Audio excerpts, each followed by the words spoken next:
I've been seeing a lot of the same questions pop up on my comments here on YouTube, TikTok, Instagram. We're just gonna answer it all here in my quarterly Q&A.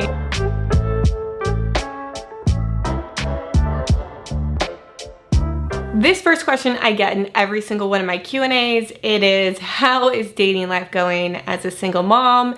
And I don't remember what I answered last time, but as of right now, I am not dating. I actually just deactivated my dating apps, and yeah, if I find the right person organically, maybe, but I definitely right now need to focus on myself as a mom and myself as a human being before bringing someone else into that. Your thoughts on the common denominator in all failed relationships is you.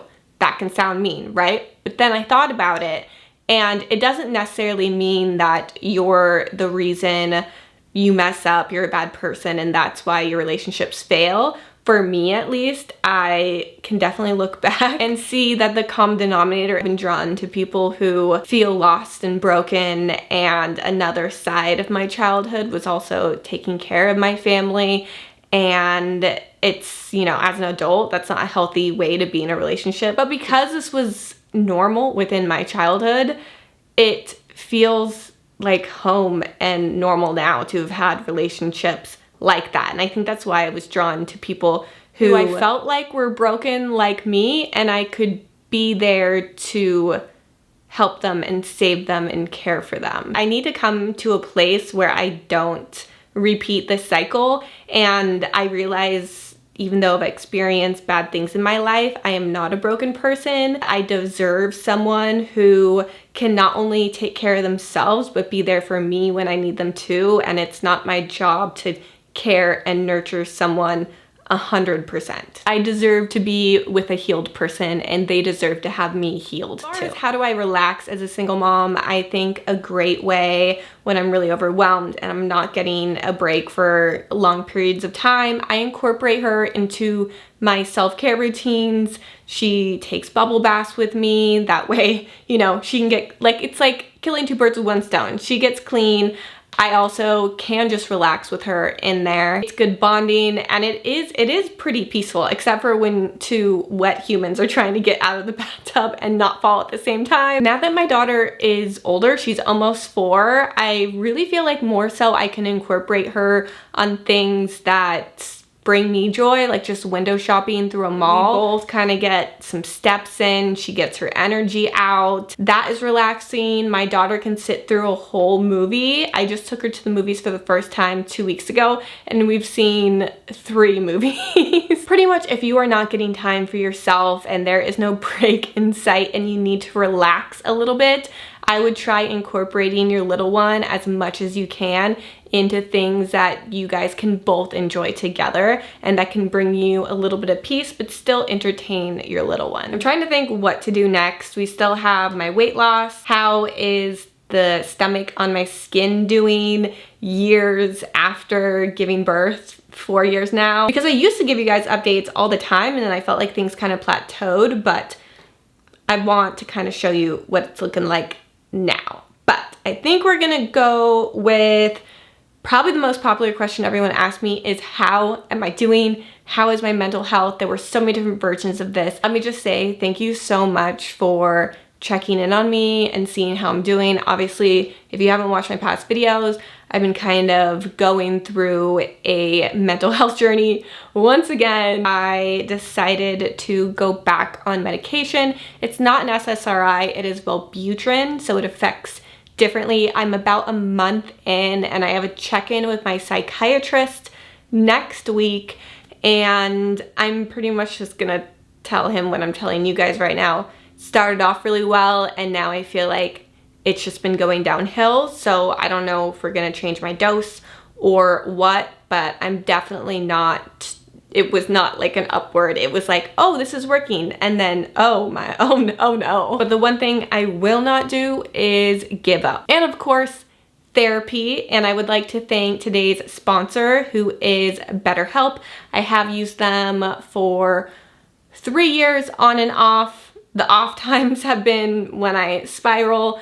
that is one of the things I'm implementing back into my routine. Therapy, you know, I feel like that's something you can upkeep like a eyebrow waxing routine. To be able to speak openly and get advice from somebody that is not directly in your life, it makes a big difference. One of my favorite things about BetterHelp is that it can work within whatever your routine is. You can do it from your computer, your phone, whether it's via phone call, video chat, or messaging. Really just whatever is most comfortable and convenient for you and your lifestyle. You can also get matched with a licensed therapist, usually within 48 hours. If you want to check them out, I have a link down below, or it is just betterhelp.com/Baylin. betterhelp.com/Baylin. You will also enjoy a special little discount off your first month by clicking my link down below. This next question I knew I was gonna get, just about my weight loss. I've seen comments in general, people just being worried about me because about a year and a half, maybe 2 years ago, when my depression was really bad, I have this thing with my depression where it kind of just shuts down anything that brings me joy, and appetite is kind of the first thing to go. It is usually the first sign I notice that, oh shoot, I'm probably not doing well. I can tell my weight is going down. Weight loss to me is never intentional. I by no means think I look better when I'm at the lower weights. I think people look better when they are at a healthy weight for their body. The lowest I weighed was 98 pounds and I looked gaunt. I looked scary. It was really sad to see, and I truly hated every part of that. I do appreciate you guys noticing. I obviously notice myself, and I know it comes from a place of you not body shaming me. I do know you guys, and I do know it comes from a place of like, you've seen me in a dark place before and you see those signs, and so I know you're just worried about me, but trust me, I'm not gonna give up. I'm doing everything in my power to be the best healthy person I can be for myself and for my daughter. Okay, that was a lot. There was one kind of funny one that I always get in every Q&A, and I thought I would just answer. Where is that question? I found it. There's always some version of like, okay, yes, do you want more kids? But someone always says, will you ask your baby dad for donor if you want to have siblings for Arrow? Like, what in the Kardashian scenario is happening with that? You know, if I fell in love with someone else and everything was right and I did have another child with someone, that would be my daughter's sibling, just because, you know, they would have had different dads. That's not gonna change things. I'm not 100% on having another one. Like, I think I could be one and done and be really happy. And I also see myself potentially dating someone who has kids and being a stepmom. I feel like there's so many different options that if I did want to be a mom again, there is other routes than just getting a turkey baster with my ex. I don't know. There has to be better options. How is Riot doing? And I'm assuming I received this because in my last vlog, I kind of mentioned how she's in diapers right now. She's kind of lost control of her bladder. My dog is a pug. Her name is Riot. I've had her since 2013. For a pug, she has been very healthy throughout the years. I would say the only big health thing she's had is I took her on a walk once and she had these big pug googly eyes with no sense of directions, and she, you know, would always just walk into the bushes, and she like sideswiped a leaf or something, and so sad. She kind of like scratched her cornea and she had to get eye surgery and wear this contact lens, and I remember like after getting the contact lens she had to go through like this dark obstacle course to see if, you know, she had full sight back. Thankfully she did. That was the one. I think it actually happened twice, but it was when she was more around 3 or 4. Riot was my first baby. She is still my baby, even though she has gray hair and is kind of a little grandma now, and my daughter and her have a cute relationship. They can actually sit together and like they'll play together, and there are a lot of youthful things still about my dog, and I am optimistic that she is really healthy. On Tuesday I am taking her in for her yearly dental cleaning, and if you don't know, they put dogs under for that, at least through my health plan we do. And there are a few things I'm gonna mention to the vet that have been a little bit concerning. Nothing very concerning, but I just feel like my dog maybe has been drinking excess water, just has a little bit more thirst than normal with the bladder stuff. Does kind of scare me, but it has been 100 degrees. I've been drinking more water too, so I'm trying to stay optimistic. I am hoping Tuesday we get all the answers and they're all good answers and nothing serious is happening, and maybe we can just do some pelvic floor support stuff. I don't know what it is, but someone commented that there are pelvic floor treatments for dogs if they're kind of, you know, just dribbling pee here and there everywhere. Like, my dog is potty trained, but, you know, she'd sit down and there'd be a dribble. So, you know, she's not postpartum. It's not normal. You know what? I actually think I got it wrong. I think I got her in 2012. So I think she's 12 right now. And I think she at least has another good 8 years. She has to. If you watched my last vlog, obviously this question is because of that. Do you co-sleep? I notoriously had an independent sleeper. She never wanted to sleep with me, and there were benefits and some negatives to it because there were moments, especially for travel, it would just been so much easier if we could sleep in the same bed, if she didn't need, like, you know, dark, independent silence, but she just thrived with that for sleeping. And yeah, that has slowly faded away for a few reasons. One, I think just her age. She finally, in the past couple months, realized she could get out of her room. Like, I don't want to mom flex because this is nothing I did. It was just her nature. She would not leave her bed. She would not leave her room when she would wake up. She would never come and wake me and her dad up. I cannot explain it. And one day she realized she could get out of bed, and then she would, you know, sneak in here. Sometimes I'd let her sleep, sometimes I'd take her back, sometimes I'd go sleep back with her, depending on how deep in REM I was. We were hit with a cold and then stomach flu right after, and when my daughter is sick like that, I do sleep with her, and because we did 2 weeks of that, I have now gotten into a co-sleeping routine.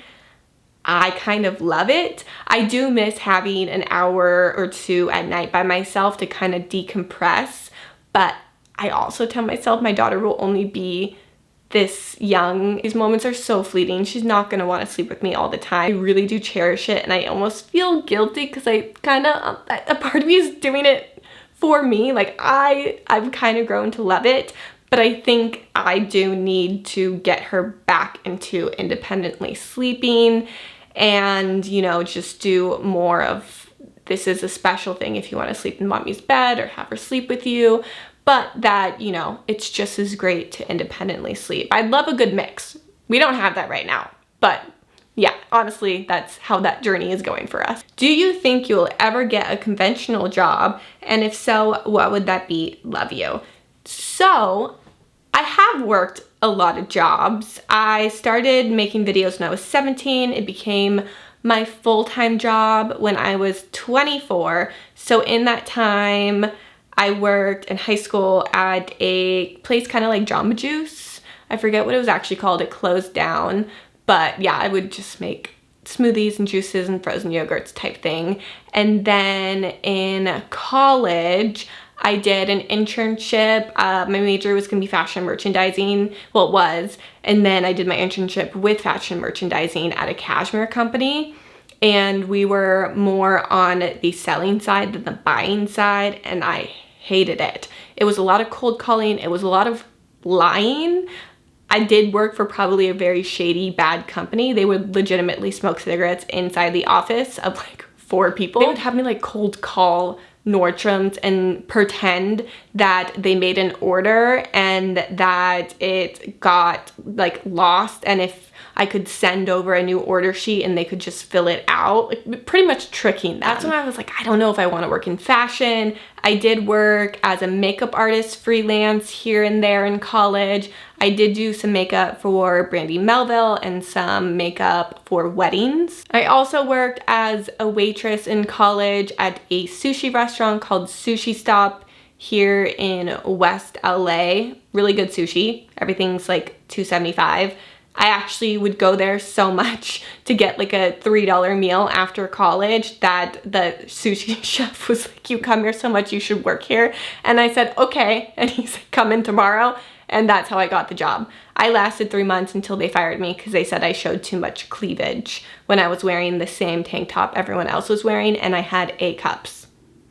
I cried and never went back. I did also do an internship at Style Hall. So I kind of worked behind the scenes with YouTube. I would go and reach out to content creators with different brands in mind, and I would kind of put together and cast different YouTubers into branded content that Style Hall was producing. And because I was a content creator myself, with approval of the president, I did get to be in some of these videos. I wasn't paid for them because there was like kind of conflict.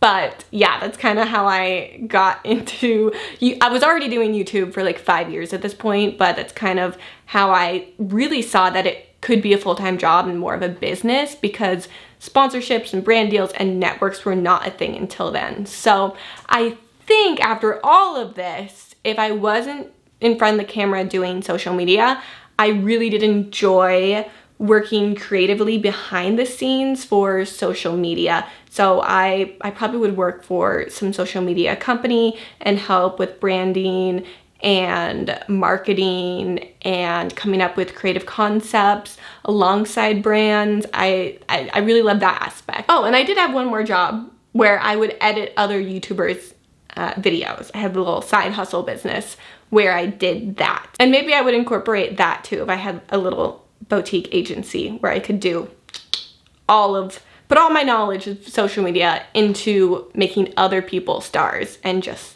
being like a silent person in the back. I do really like being in front of the camera. I love the community. I love the conversation. I love hanging out with you guys. I love rambling and talking, and this is my happy place. So I hope at some capacity I can do it at some level forever, whether it's a full-time job or not. Someone wants to know what my stomach looks like now, if working out helped with the excess skin, and to give you an honest update, I still have an excess skin. I still have like excess skin from where my belly button piercing is. I still have a hernia in my belly button. No amount of working out has made my stretched out skin less. That is just something that everyone's body is going to respond differently, but when you look at pictures about how pregnant I was and how small my frame is, and that, you know, a 10-pound baby was popping out of here, maybe in like a year or two, I might go ahead and get, you know, the hernia fixed and everything. It's not on the top of my list, but if you do have extra skin, it is normal. It is part of creating a human.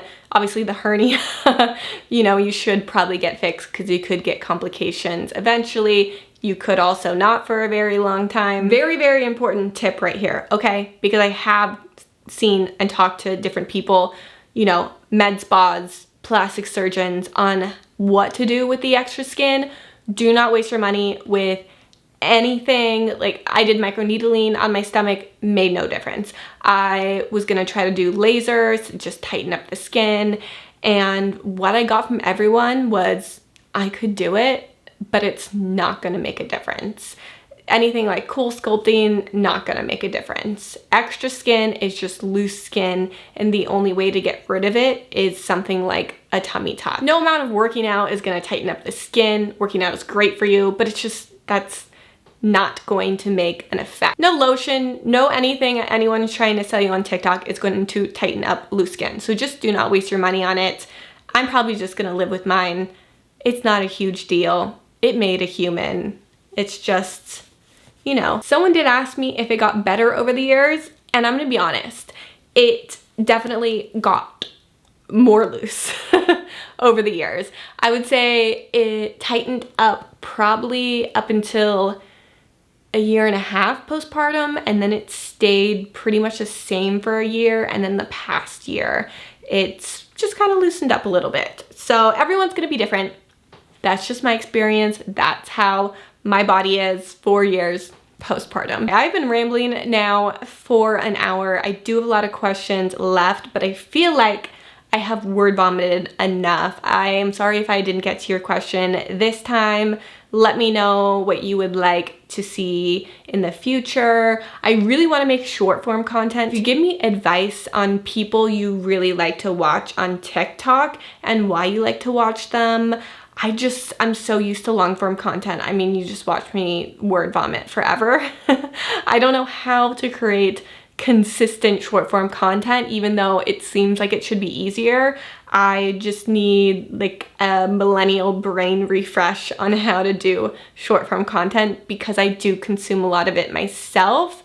But yeah, I don't know, I can't get it down. So I would love your advice on that and anything you would like to see in my channel in the future. I hope that you enjoyed today's video and I will see you guys very soon. I love you. Bye!